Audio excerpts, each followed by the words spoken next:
welcome to a new episode of the Zero Technique Football Podcast. I am your host, Ryan Stern. Joined with me tonight, two of Sports Page's newest writers. Really looking forward to working with these two. We've got David Wollins, we've got Matt Ingram. Welcome to the show, guys. Thank you for having us. All right, Nice to be here. Yeah, absolutely.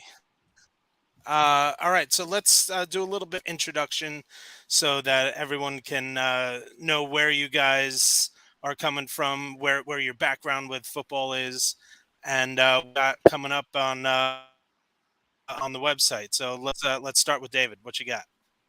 All right, sweet. So obviously, David, I'm Denver Broncos biased. I'm orange and blue through and through. Got to see Tim Tebow play in the playoffs one time, so I bleed Broncos. I also played kicker in football, so I got some experience at the kicker position, a very critical position in the game of football. Up and coming, I'm doing a lot on the Buffalo Bills. I think they're one of the hottest and coolest teams in the NFL.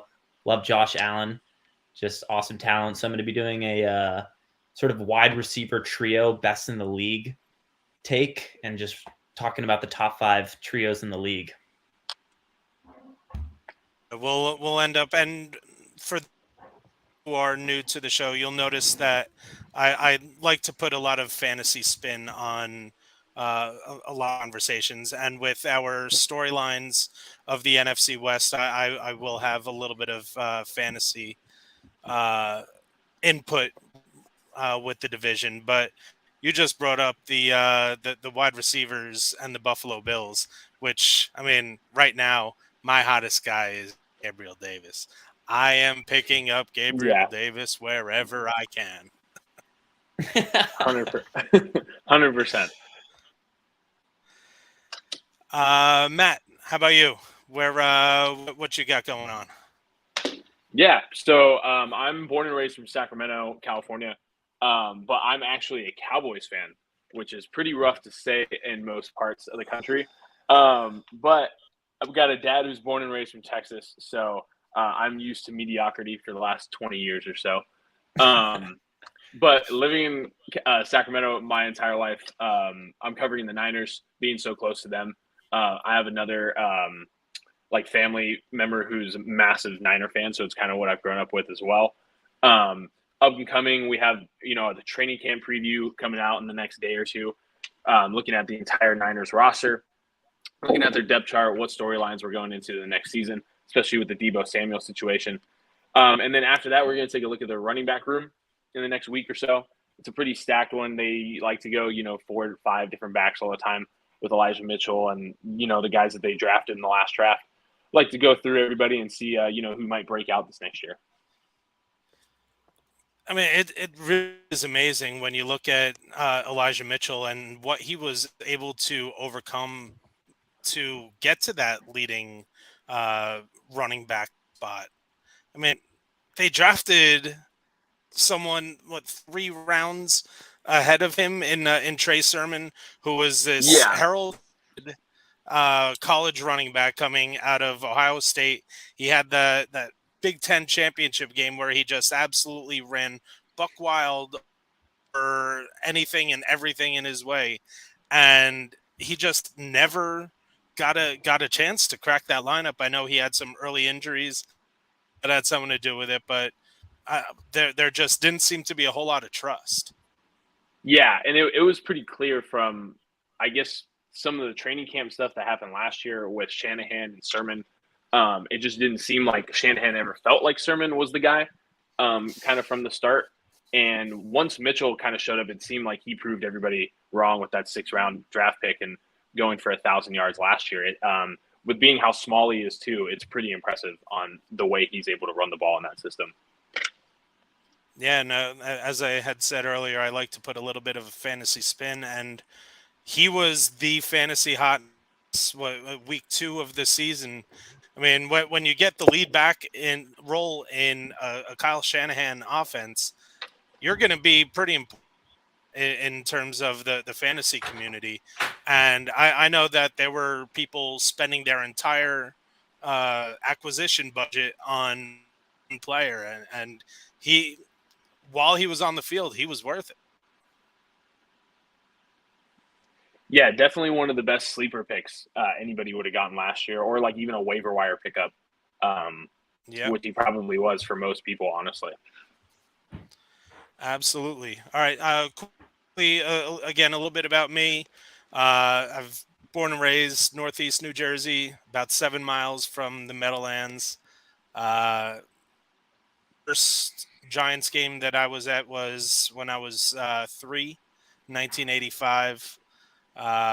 Ended up going to the my first playoff game was the year after, the year they won their first Super Bowl. So I was at a playoff game at 4 years old against the Chicago Bears. It was a pretty special time. And yeah, I mean, I've been a Giants fan my entire life. Thank you to my father, who I just lost a couple months ago, and a lot of what I have inside me, especially with my love for sports, comes from him. So I do have a lot to thank, but it has been a rough couple of years for the Giants. Was it?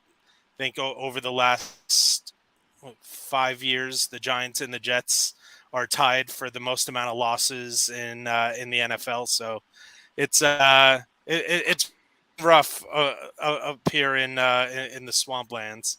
But I really do think both teams are on the right direction. The Giants needed to get rid of Dave Gettleman. Thank goodness they did. They brought in some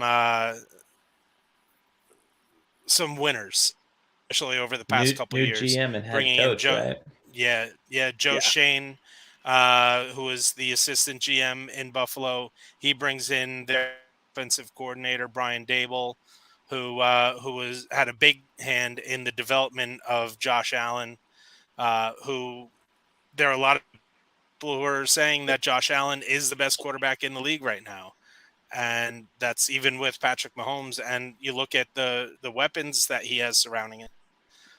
You probably like those a lot better than what Mahomes has right now. So we're really looking forward to new regime and moving forward. The biggest thing they did was fix that offensive line. So really looking forward to the future with the Giants. But it is NFC West story lines for the 22 season. We'll kick it off with our resident NFC West fan, Matt. Why don't you hit us with your first storyline for the division? Yeah, so my biggest thing, which I just can't seem to get around yet, is I don't see how Seattle's starting the season with Geno Smith and Drew Lock starting in that cornerback room. And it's just interesting to see where Pete Carroll is really going to take this team. He's made it pretty clear, this is not a rebuild. This is not something that they want to restart in. But after the Wilson trade, they haven't made any other moves. They haven't really tried to go anywhere. They've said that they're pretty content on where they're at with that quarterback room. So I think it's really interesting to see where Seattle lines up in a division that's pretty tough with Arizona, San Francisco, the Rams, obviously being Super Bowl defending champs. So it's interesting too, because the Seattle has a lot of good pieces as well, with like DK Metcalf and you have Tyler Lockett as well, and a pretty decent defense. So I think it's interesting to see where they're going to line up in this division. As somebody whose team had Drew Lock starting at quarterback, I cannot express how much frustration and just lack of expectations. Like there became a point where I was just like, I expected him to do bad. I went into the game just being like, all right, I'm going to get frustrated at Drew Lock's performance. Like, and that's a team's starting quarterback. It produces that feeling in the fan base. Like that has to cripple the 12th man of Seattle. It has to. Yeah, and I think a big thing is sorry, to keep adding on to that is like Denver seems to me as like a roster where we look at Wilson going in there, and the huge thing is like, well, this is a perfect team for Wilson to be on because you got Cortland Sutton, you now have Judy, you have, KJ Hamler, you have the offense that's around him. And it's like those pieces were there last year. Those pieces have been there for 1 or 2 years now. And while some of those guys had injuries, it's not like, there wasn't that there for all the other quarterbacks who played in Denver the last 2 years or so. So thinking that, Locke's going to come to a team that maybe doesn't even have the same resources, and Metcalf, who knows how long he's going to be there with the whole contract situation he's got going on. So it's hard to believe that they actually think Locke can be their guy, Yeah, I mean, the writing on the wall has to be Baker Mayfield. It's what makes the most sense.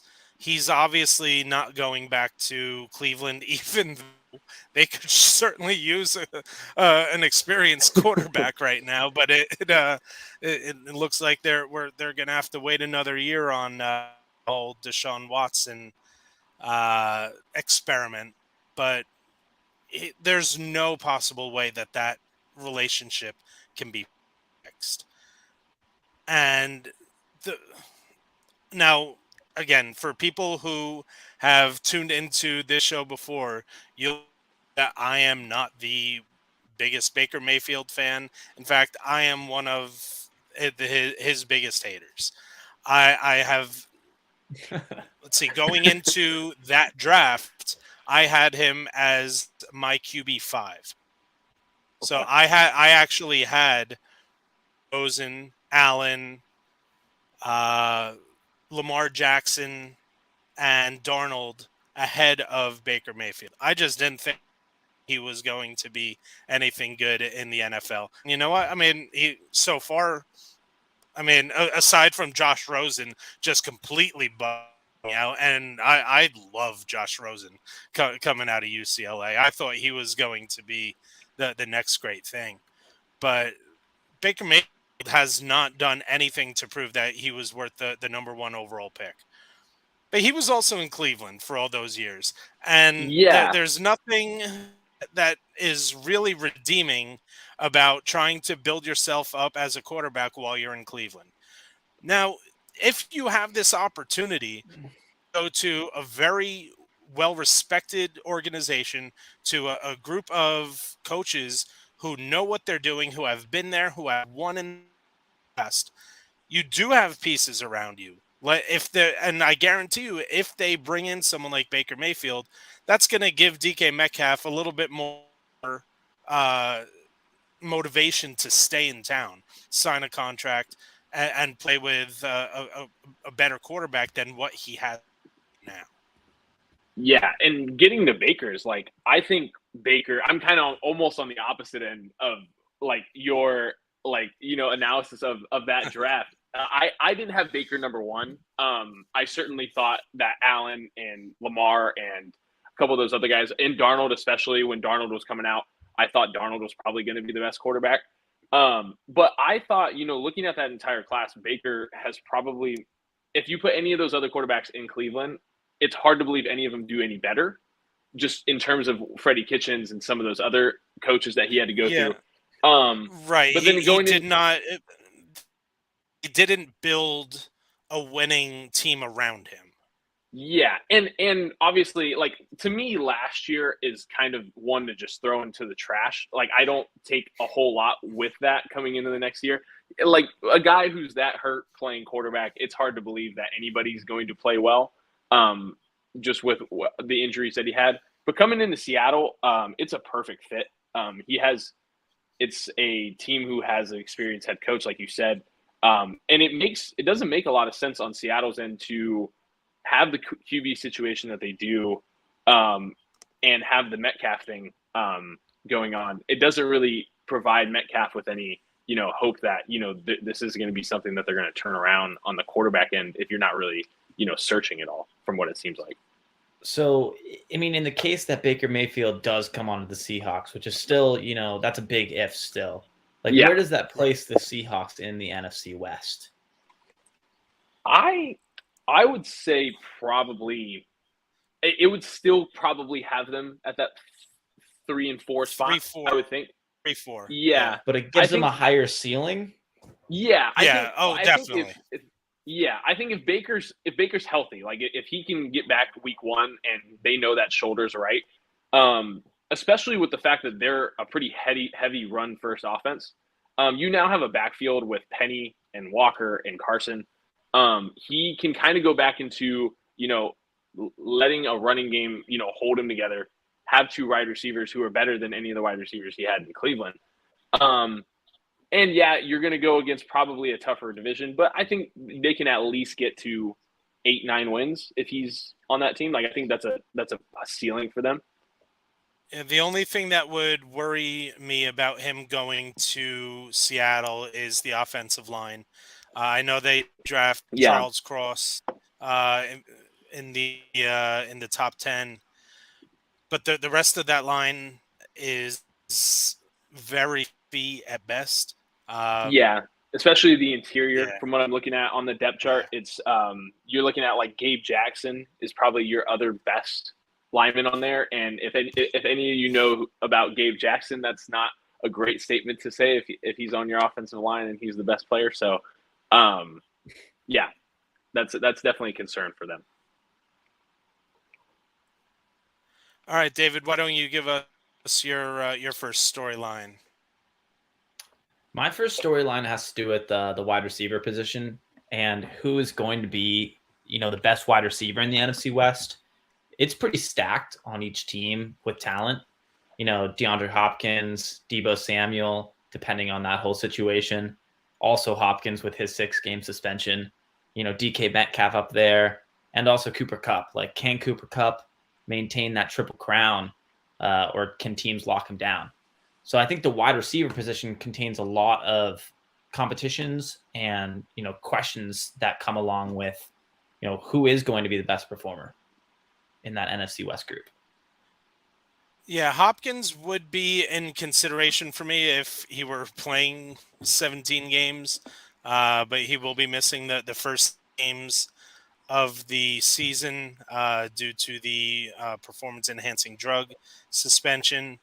So I thought jumping in right there tangentially. Yeah. Sorry, jumping in right there tangentially. Where do you think Hopkins goes? Where would you put him in the fantasy draft?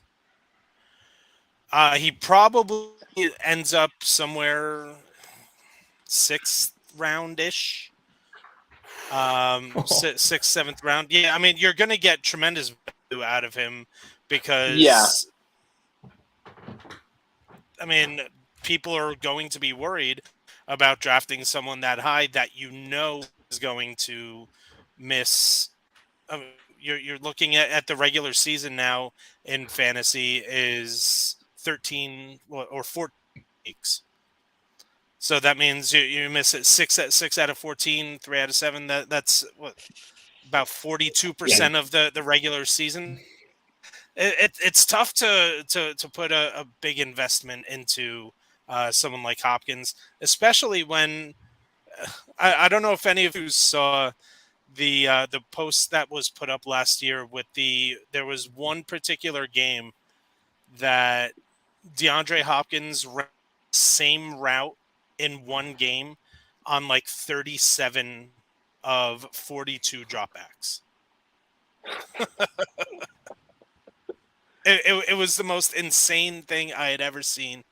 I don't think they know how to properly utilize him.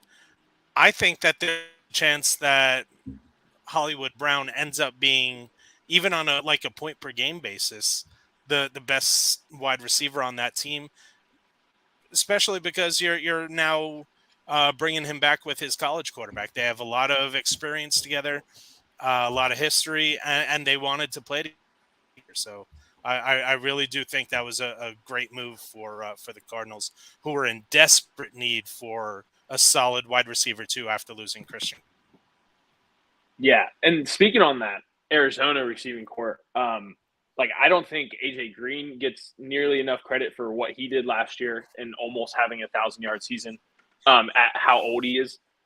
He provides another red zone threat. He doesn't nearly get the same separation that he used to. But just the fact that as a red zone guy, And my sleeper for them is Rondale Moore. To me, is just going to break out in those first 6 games. To me, Rondale Moore is an even smaller, like Deebo Samuel, that has that potential of like kind of just being this little, Swiss knife for you, and like being able to just do anything out of the backfield. Harvin. I don't know if you guys are old enough to remember Percy Harvin. Of course, Minnesota. He reminds me a lot of Percy Harvin. Yeah, he does. Percy Harvin was the cheat code. Yeah, for a little bit. He was like the only other guy who did anything on those Adrian Peterson Viking teams for a long time. I had friends who were Vikings fans, and I just remember year after year, just a perpetual state of disappointment. That's when they had expectations every year. They were like, "This is the Vikings' year. Like, this is it." They get Kirk Cousins. They're like renewed investment in the team. That was great. Well, I mean, if you have first pick in the draft, or if you have to, pick a wide receiver out of all of them, which are you making the choice? And you're confined to just the NFC West. It's Cooper Kupp, without a doubt. No, I would say close. If it are we going fantasy or like in we're talking like just regular football, like on a Sunday? Because to me personally, if it was fantasy, 100% Cooper Kupp. I don't even think it's like close. Just without a question. Yeah, I think if we're going on like just a football perspective, like win losing, I think Hopkins still has to be like, you have Hopkins on the field. He definitely has to be right there with Kupp. I think Kupp is kind of almost just a little above him because of his situation. I think he just has a better coach and a better quarterback. And you're saying like system. You slot Hopkins into any system and you slot Kupp in any system. Hopkins performs better than Kupp. But and in my opinion, Kupp's better. And in my opinion, like Hopkins has probably been, in terms of just the teams he's been on and playing in those Houston teams for a long time, like he's probably been the most talented wide receiver in the league for the last, like half decade or so. He hasn't necessarily put up the same numbers as like some of the other guys, but just at a pure like consistency of numbers and like the catches that he pulls off, and the fact that nobody's able to really hold him one-on-one, he's got to be, one of the most talented receivers in the league when he is healthy and he's got a right system. Look at the 2 shoes that DeAndre Hopkins had to fill. He had to fill Andre Johnson's shoes when he got drafted to Houston. And Andre Johnson was always the most underappreciated wide receiver in the NFL. And then he comes over 100%, to Arizona, and he has to fill Larry Fitzgerald's shoes. So there's been a lot of pressure on Hopkins, no matter where he's been. And I mean, I think he's one of the top 5 in terms of overall talent wide receivers in the league. Yeah, and I think the suspension what worries me a little bit. Yeah, 100% on the fantasy side for sure, and even on the football side is like Arizona in those 6 games. It's going to be a rough, 6 games figuring out their offense. I would say on Cooper Kupp's side, like it's going to be really hard to even match what he did last year, just statistically. I think like even if on a really good year, he's going to have to scale back at least somewhat, especially now that like Allen Robinson's there. I would expect I don't see any way that OBJ is on another team this season. So you're thinking you're going to have those guys. So I think Kupp's production's got to come down a little bit, but I can't see him. He's probably going to be the best receiver in that division again. The fact is that Cooper Kupp can lose targets, yards, and touchdowns, and he'll clearly be the number 1 wide receiver. There was that big of a gap between him and Deebo had one of the more magical seasons that we've seen from a wide receiver in quite some time, with the utilization both as a receiver and a running back, especially because nobody saw it coming. We've known that the talent was there with Deebo. Nobody saw 8 rushing touchdowns coming from a wide receiver over the course of a year. So it was just a magical season. And Cooper Kupp is, I think, 70 points better than Debo had last year in a full PPR. It was just the situation that he is in right now with the Rams, with the chemistry that he's obviously built with Stafford. It's tough for me to go anywhere else. And also to put that in perspective, Jacksonville, I think as a whole had like 13 passing touchdowns this year. So for one wide receiver on a team to get 8 rushing touchdowns is just like absolutely nuts, just on any level. Yeah, I mean that's more than talking the third 3/4 of the running backs that are out there aren't getting 8 touchdowns. So for him doing that, he's a guy who I like. It's hard for me to believe that his production's going to go down if he's used in the same way, just because it's impossible to defend a guy when you have no clue where he's going to be on the field at any time. And even if you pay so much attention to Debo playing San Francisco, Shanahan's just going to use him as a decoy, which he did in the playoffs for a lot of that, and give it to Mitchell, give it to, you have Ayuk on the outside, and you have some of these other guys. So San Francisco using Debo the way they do, it's hard for me to believe that he's going to have a down year, really. So again, to put things in perspective, the New York Giants had a total of 24 touchdowns all year. So the leading touchdown scorer for the Giants, and everyone wants to say how awful of a season it was. And yeah, it was an awful season for Saquon Barkley. Saquon Barkley led the Giants with 4 touchdowns last year.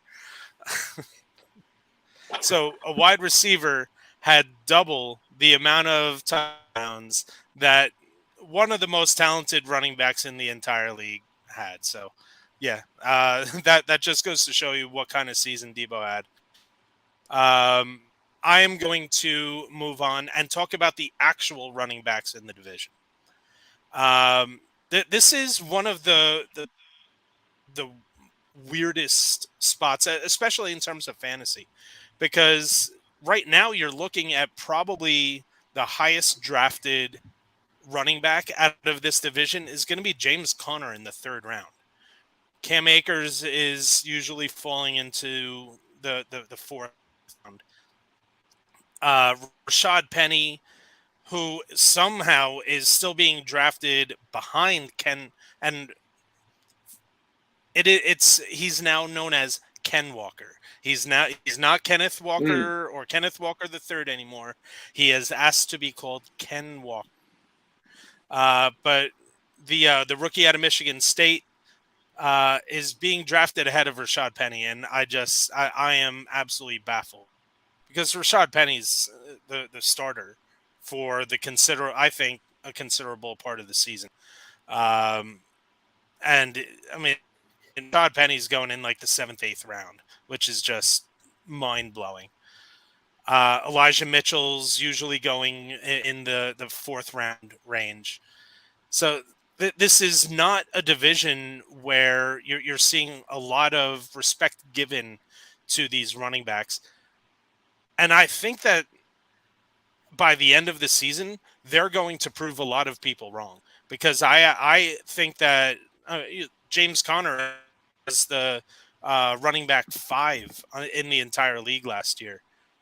Cam Akers, one of the more remarkable recoveries from a torn Achilles we had ever seen. And yeah, he didn't look great in the playoffs in terms of rushes per rush, but he was still 6 months after Achilles tendon tear. He shouldn't have been out there to begin with. So I'm going to look past that. I think Cam Akers ends up having a dynamite season this year. Yeah, and it's really interesting because, I mean, you look at all these, I would think that, some of the reason why people are kind of hesitant on these running backs, especially in fantasy, is you look at the committees that each of these teams have. and everybody's kind of got this 1, 2, even 3 back, room where it's kind of a lot of competition. Like in Penny's case, you have Walker behind him, but then you even have a Chris Carson who obviously has had his injury issues, and we don't know how he's going to be if he touches the field. But Chris Carson, when Chris Carson's going, is he's a dog when it comes to getting between the trenches.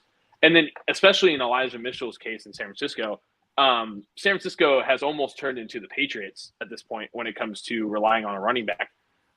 It could be Jeff Wilson that's out there. It could be Mitchell. It could be the 3rd round pick that they just got from LSU. And now he's the guy, and he's going to go for 1,000 yards this year. It could be Trey Sermon, who all of a sudden is their now favorite guy. The Niners are probably the most unpredictable when it comes to that. But you do know they're going to put volume.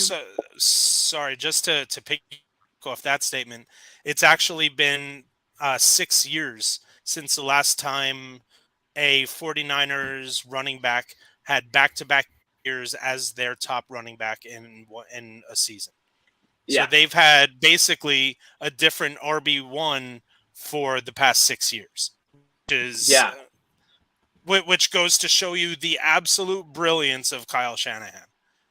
Because every one of it had to have been Frank Gore. Had to have been Frank Gore. That went back to that. Probably 6 years ago. That probably was Gore. Yeah. But you were talking about the brilliance of Kyle Shanahan. Sorry to interrupt. Yeah, that it really does. And again, this also goes back to his father. Look what his father did with your Broncos in the 80s and 90s.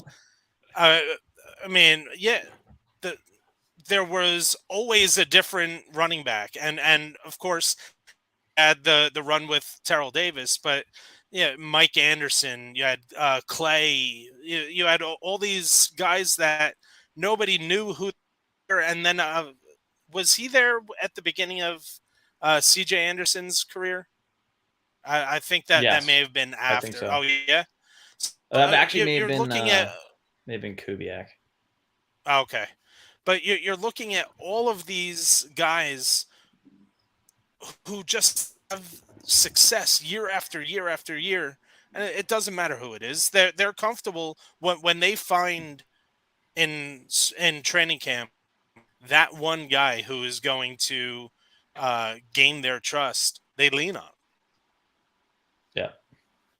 Yeah, and then they find guys like Jeff Wilson is probably one of my favorite players in the NFL, and it's purely because Wilson has this exact role with the Niners, and it's that he's never going to be the number 1 guy. He probably won't even be the number 2 guy, but whenever one of those guys is going to go down, or whenever it's a red zone situation, I promise you're going to see Jeff Wilson, and there's going to be a 5-week stretch where Jeff Wilson gets 6 touchdowns.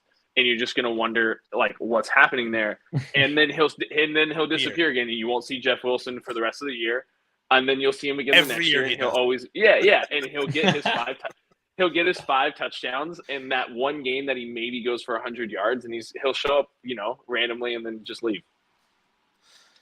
All right, so I think one of the go David. Oh yeah, last thing, one of the notable things too is the offensive line. Critical part, of any running back scheme. Yep. Seattle's right now the weakest offensive line out of all of this group. Trailed closely by the Cardinals, but the Cardinals honestly just get saved out by Kyler Murray's heroics more than anything. So, for Seattle and the Cardinals, the running game is going to be really tough without the spark of Russell Wilson, and also without DeAndre Hopkins.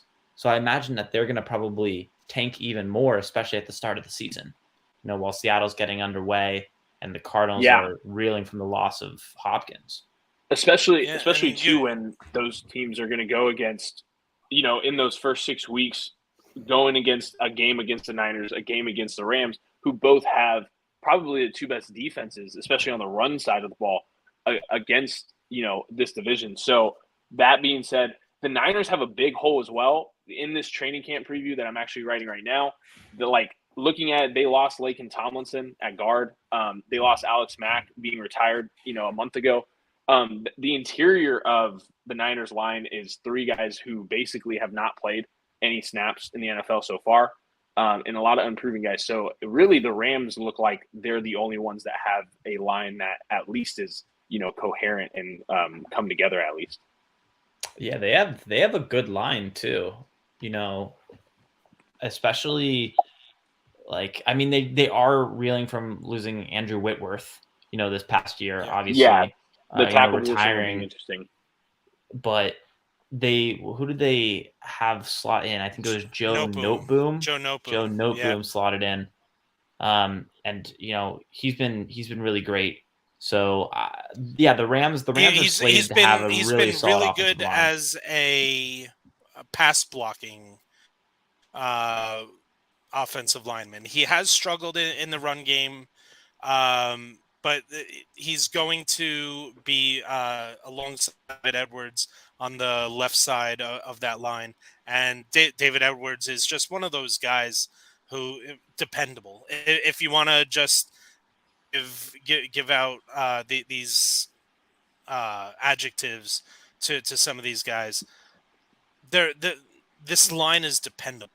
So I really do think that a little bit more coaching, more snaps. Hey, how do you get better? You get better by getting there, getting more snaps. It's tough to get more snaps when Andrew Whitworth is the left tackle that you're trying to replace. So I do think that he has the opportunity because he's been good in the pass game.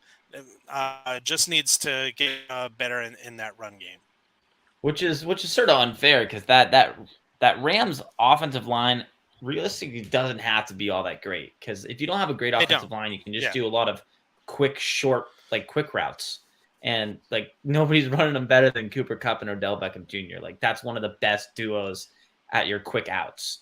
So they bring in Allen Robinson, a ridiculously good offensive line. Oh yeah, no, they're a threat at all three levels of the wide receiver. Yeah, there's no preference there really. They are so adaptable in their model on offense right now. All right, Matt. So why don't you we'll go around the table one more time, one more storyline each, and then we'll things up. So what do you got for number 2? Yeah, I'm picking between 2 here. I think you got some interesting ones, but I'm going to go ahead because I've talked about San Francisco so much. I'm going to go ahead and go with my Arizona one. My question was, do you guys think Arizona, through this offseason, whatever, has taken a step back, and especially with the Hopkins 6-game suspension? I think there's a possibility that Arizona, out of this entire league, not even just the division, has almost the highest ceiling, and then I think the lowest floor. I think they can either be an 11-12 win team, or they can even go as far as only being a 5 or 6 win team. I can see it going very south, just in terms of they lost a couple guys in the offseason. They obviously don't have Hopkins. And just with the Kyler Murray situation and the fact of how inconsistent they've been the last 2 years when it comes to how they start and then how they finish. So if those first 6 games go rough and then you're not able to take it into the second half of the season, where does this team go? And then is there a possibility they can go 3rd, 4th in this division? Yeah, to me, there are 2 critical keys to this season. And Murray and it's Cliff Kingsbury. 2 people who I don't have a whole lot of trust in. Kyler Murray, we've seen the glimpse, especially the first half of last season. He was at the top of a lot of people's MVP, first half MVP ballots. I was totally going to say he would be the MVP. Yeah, he was going to be the MVP, 100%, if they kept going the way they were going. And we saw the inconsistencies come through. He had to battle shoulder issues. I know popped up during that Jet game. I remember watching that one. But someone of his stature, you can't expect to stay healthy in this NFL on a 17-game basis. He needs to be able to bulk up, but with the frame that he has, there isn't a whole lot of room for bulking up to be done if he's going to play at any sort of speed that he has over the course of his career. And if there a head coach in the NFL that I trust less than Cliff Kingsbury in a big spot, you'll have to point him out to me, because I'm not sure there is one. Um, and that's of course with the experienced ones. We haven't had what's it, 7 new head coaches in the league this year. Yeah. But we have everybody returning in this division, and to me, Kingsbury's at the very bottom of the pool when you're looking at head coaches out there in the NFC West. I think like the Cardinals going 7-0 and then completely trailing off is really indicative of them needing to keep their momentum going. And there's one game that lingers in my head, consistently from the Cardinals last season. That's versus the Lions. I watched this whole game versus the Lions, and I just had such expectations. Every quarter, I'd be like, all right, Cardinals are about to turn it around. And that's the same feelings that I had for the Cardinals season coming to the trail end. I kept thinking that they'd turn it around. When Kyler Murray is in the end zone in that playoff game and throws an interception, I have the expectations that the Cardinals will just keep turning it around, and I keep letting myself down. And so I think that this trend may continue, especially given that DeAndre Hopkins is out the first 6 games. Kyler Murray's had some offseason issues with the team. They've really done nothing to improve their offensive line. There's still questions about their secondary.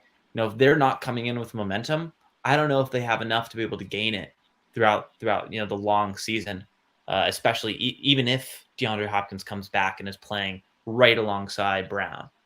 It's still going to be a challenge to gain that speed. Yeah, and like a big thing too is like it wasn't even 100% the offense. Like the defense completely trailed off from what they were in the first half of the season too. And if you guys remember week 1 where Chandler Jones goes and just absolutely mauls Taylor Lewan for 3 hours and gets 5 sacks. Like he, and then Chandler Jones, I think, finished like under the 10 sack range or something like that. And it's like to have five sacks in the first game of the season, and that guy and that caliber to record 3-4 more in the next 16 games. The defense completely trailed off. And they have pretty big holes on that side when it comes to their linebacking core. They're one of the worst rushing defenses in the league. And then really in their secondary, they have Budda Baker and they have Byron Murphy, but there's not a lot of depth behind them really at all. They didn't do much to fix that on that side either. So really, like, and the big thing with this division is, like, I was going to talk about Trey Lance earlier, but like if Trey Lance goes off this season and he is like just the best quarterback from that class somehow, the Niners are going to be as good as the Rams or like right there with them.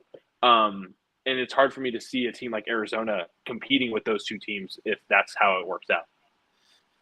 Yeah, this defense needs to stay healthy. I mean, when they're all on the field, they have difference makers at all 3 levels. Yeah. I mean, obviously, J.J. Watt is at the end of his career, so we're not 100% positive at what sort of impact he can make. I'm pretty certain it's not the Houston Texans J.J. Watt that we're all used to, but he's still going to garner a large portion of the offensive mindset.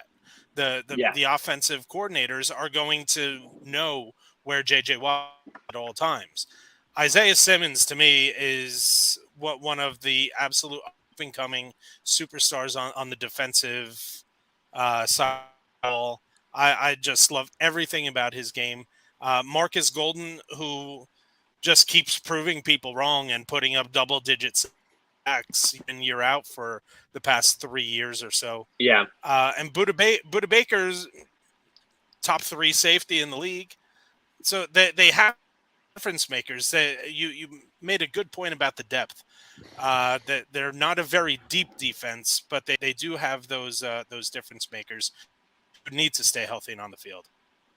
Yeah, and like speaking about Isaiah Simmons, like I thought when he was coming out of the draft, like he is the like end all be all when it comes to what you want on defense. Like he is like that Micah Parsons, body type. Where like we're talking about like a guy who can play 3 levels of the defense. You can put him anywhere on the field, and you would think he would, really thrive. I've been a little disappointed, not really in Simmons. I think it's been more on the end of Arizona developing him and where they've placed him. I don't think they've put him in the best positions to because I think when he's on, he has some downfalls because he's a little bit of a slender guy when it comes to like tackling and some other things. But I just don't think that they've set him in the right places to succeed. So hopefully that changes a little bit this year because I think he can 100% break out for their defense.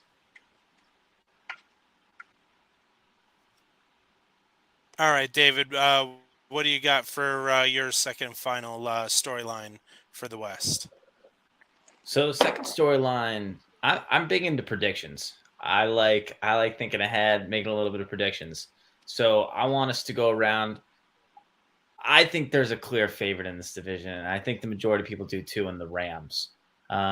Is there a case for another team? And I think Matt's leaning towards obviously the 49ers, but I heard a preview of it earlier, and I'd like to go a little bit more in depth.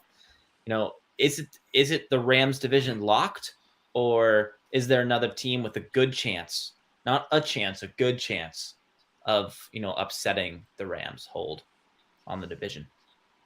Yeah.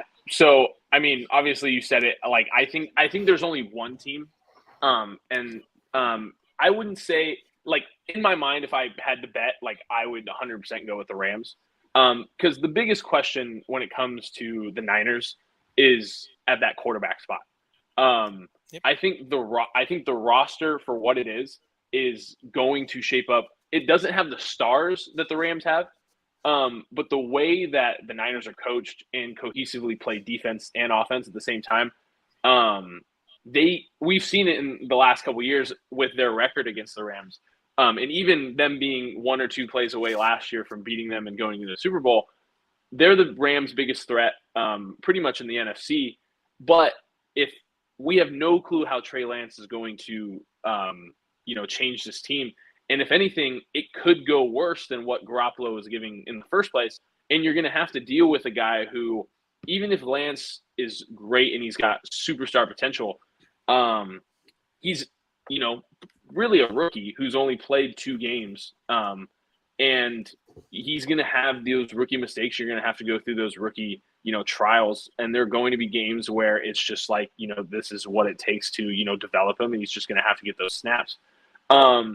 But I think there's a real chance for them to contend if, for some reason, Lance has one of those Mahomes types seasons. If he has one of those seasons that we've seen from Lamar Jackson, or something in the likes of that, where on that just in that first year, second year, they already have gotten it down and they break out right away. If that happens, the Niners as a roster can 100% contend with pretty much anybody in the NFC. Yeah, I mean, to me, because of the question marks at the position for the Niners, it would be tough for me to think that any other team in this division could overtake, unless you get one of those magical seasons out of Lance. And to be honest, I think that there is a chance. I am a Lance fan. I thought that watching his tape, and I know it's North Dakota State, and I know it's D2 competition, but there was something special about what I saw. And when you're playing against that competition, you want to be the one to stand out. You want to be the one to dominate. And he did that. And I just don't get all of the criticism that he received for doing what he was expected to do at that level. It's a huge jump now. And he has to because he has to earn a lot of trust, because there was a lot of chatter last year that the coaching staff was not happy with the development, especially over mini camp, OTAs, and training camp. Thought that going into the season there was a chance that he could overtake Jimmy Garoppolo at first, but after everything you had heard, you said there's no chance. They have no faith in him. So it was really interesting to see that 180 over the early part of the offseason, because now it seems like they have all the faith in him, to the fact that they're probably going to be ending up cutting Garoppolo. Yeah, Which is, I mean, that's both. In the case where he has a stumbling year, do they give him the full year to work it through? Is Trey Lance the quarterback they're building the franchise around? They have to. Yeah, and with the amount of draft capital that they gave up to move up to number 3, they're pot committed with him. I mean, look at Daniel Jones with the Giants. Yeah. Yeah, look at Daniel Jones with the Giants. Yeah. Yeah, exactly. I think so. Like, my last article was on Jimmy G's landing spots, and it was going through all that, and it got me a lot of thinking about looking around the league where he can go, because with that contract, on my list I put the San Francisco Niners as his number 2 landing spot, even though he's already on the team. And I think it's because best case scenario for the Niners is, if they're going to trade him, probably no one's going to take that $20 million that he owes for this year. So you're going to have to eat some of it anyways. And if you cut him, you're going to have to pay it anyways. You're going to have to pay at least a good sum of it. So why not keep him? It's obvious that, Shanahan at least has a certain trust in him, and that they've at least been able to get to an NFC Championship game, and they got to a Super Bowl before. And it's probably been because of Garoppolo on why they lost those games. But you would then have the best backup probably in the league out of what most teams have at backup. And if for some reason the Trey Lance thing just goes terribly, and it is just a disaster, and it's almost like that Josh Rosen season in Arizona, it could be, if you have to go, 1 year and cut it, at least the option's there. So I think it's possible for sure. I think Lance has an insane amount of potential. He threw for 603 and 5 touchdowns in those 2 games that he played last year. He brings kind of that Colin Kaepernick vibe to me. I think he brings that dynamic, like, raw talent that Kaepernick had when he first started for the Niners. And he brings that type of excitement to me. I don't know if, processing through an offense is there yet. But just the pure, like, running ability and the arm talent, it is, like, far and away better than what Garoppolo is giving them. Yeah, there's definitely an element of explosion there that Garoppolo just doesn't have. Like, Garoppolo, you know what you're going to get with Garoppolo. You're rolling the dice with Lance here, and you're really hoping that it comes up with a good outcome. Because he could be the Kaepernick that is able to scramble, deep threat, great reads. But he could also be the Kaepernick that during seasons makes really errant passes, doesn't develop his capability to read defenses as well, especially in the mid-range game. And so that's the gamble you're taking with him. But as you said, it would be great to have Garoppolo, serving under him, maybe even having some mentorship capacity, because there's a lot of strengths of Garoppolo's game still that Lance could learn from in terms of pocket presence. Yeah, and I see a lot of style offense in the North Dakota State tape that I watched of his. I think that he has the ability to defenses better. And I mean, you look at someone like Justin Fields, who came out in the same draft, I was really down on Justin Fields because I did not think that he had the ability to go through progressions. The way that, especially, I saw Trey Lance do the same thing that Justin Fields wasn't able to do, which is why I think there was a that he was drafted that much further ahead of Fields.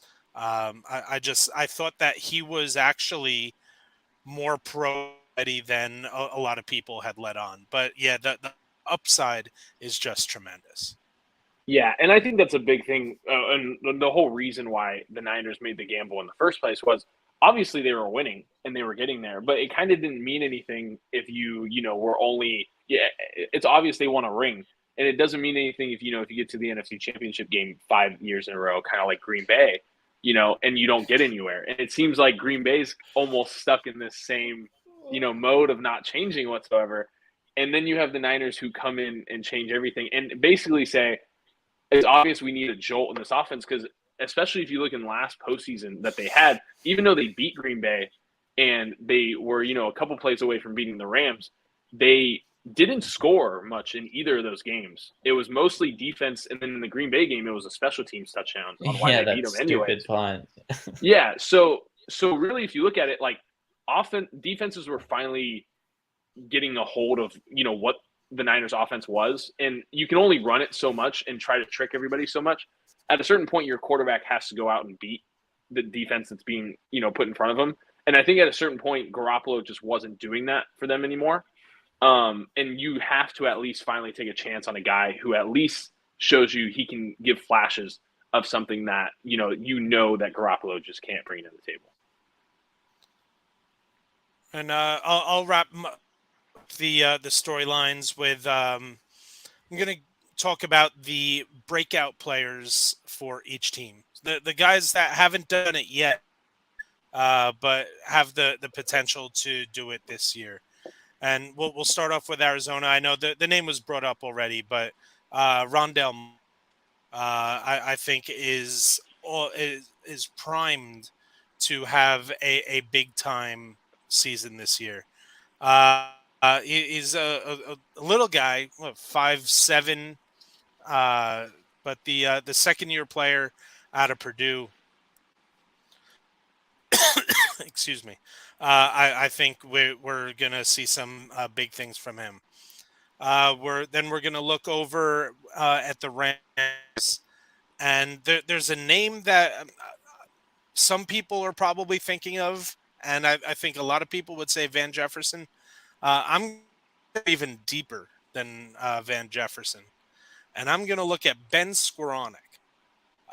He's the second-year player out of Notre Dame, and we were watching the Super Bowl, and Ben Skowronek is getting targets in key part of that game.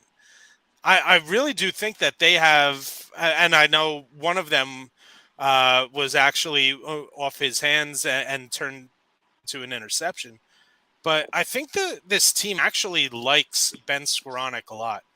He's close to 6'4". His hands are just absolutely ridiculous. He's not going to break away from anybody in terms of his speed. But when you talk about your prototypical possession type receiver, someone that you can throw a 50-50 ball up to, and he's going to come down with it, I think Ben Skowronek really break into that offense. Then we're looking at the 49ers, and it's tough because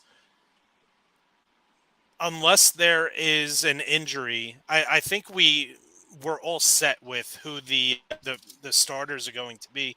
So I think Juan Jennings is a guy to look out for.